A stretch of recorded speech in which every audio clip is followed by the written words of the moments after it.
মধু, এক মিনিট। একই বিদেশ, তুই একা, তিনের থাকার কোনো জায়গা নেই, চার হেব্বি ঠান্ডা। আমি জানি তুমি আমায় দু চোখে দেখতে পারো না, তাই বলে এতগুলো বাঁশঝাড়ের মধ্যে তোমায় একা তো ফেলে দিতে পারি না। Thank you. এই নাও, এটা গায়ে দিয়ে পার্কে শুয়ে পড়ো, কেমন? All the best. না না, থ্যাংক ইউ বলতে হবে না, বিদেশে তো বাঙালি বাঙালিকে দেখবে, তাই না? বাই। এই যে গঙ্গা ফড়িং, গাছে উঠে আমি পেরেছি, কিন্তু গাছের নিচে তো মই ধরে তুমিই দাঁড়িয়েছিলে। তুমি একা একা আম খাবে আর আমি বসে বসে আঁটি চুষবো? তুমিও তো আন্টিকে বলতে পারতে যে আমরা দুজনে এতে ভাগিদার। চুপ করো। শোনো, তুমি যদি এখানে বেশিক্ষণ দাঁড়িয়ে থাকো না, আন্টি পুলিশকে ফোন করবে। যাও। এই, তার আগে আমি বুড়িকে গিয়ে বলবো।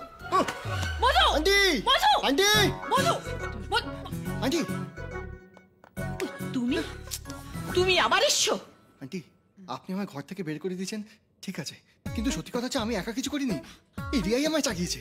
না না আন্টি। কি না আন্টি? আমি সহজ সরল মানুষ, ভালো করে ইংরেজিও বলতে পারি না। আসলে ওই আমায় বুদ্ধি দিয়েছে যে জেনিকে লাইন মারো, জেনির জন্য রান্না করো, তারপর ওই জগ ওয়াক শখ এই সব আমাকে দিয়ে করিয়েছে। আবার এটাও বলেছে যে জেনি যদি একবার পড়তে যায় তাহলে এই বাড়ি ভাড়া পুরো আমাদের ফ্রি হয়ে যাবে। না না আন্টি, আমি সব কিছু বলি না, সব মিথ্যে কথা বলছে। মিথ্যে কথা? তাহলে আমাকে ইংরেজি শিখিয়ে ওর সঙ্গে রোজ সকালবেলা কে দৌড়াতে পাঠাতো? Jog, candle light dinner. হ্যাঁ, তুমি চুপ করবে?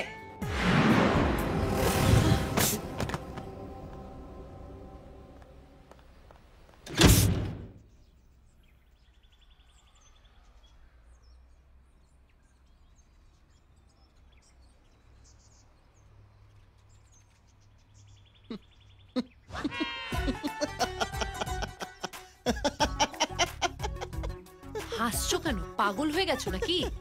পাগল হয়নি, আমি অনেক পাবলিককে ষাঁড়ের গুঁতো খেতে দেখেছি, কিন্তু গুঁতো খাওয়ার জন্য ষাঁড়ের সামনে গিয়ে দাঁড়াচ্ছে এ প্রথম কাউকে দেখলাম।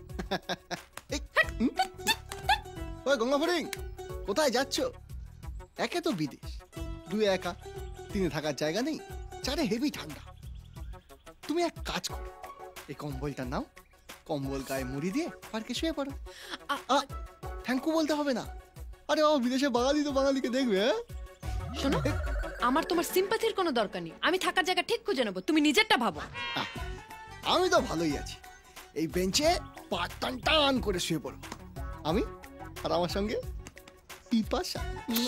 Gate lost. You get lost. তোমাকে না আমি কোনো রকমই বিশ্বাস করি না। তারপর দেখবো যে রাতেই ফিরে এসে বলবে যে এই বেঞ্চেই ভাগাভাগি করে শুয়ে পড়ি।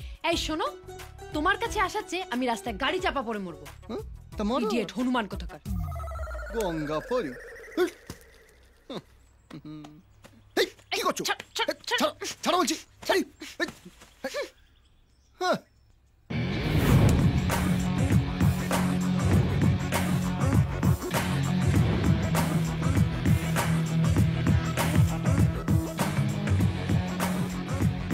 ধন্যবাদ ভগবান, এই গঙ্গা ফড়িং এর উৎপাত আর সহ্য করতে হবে না।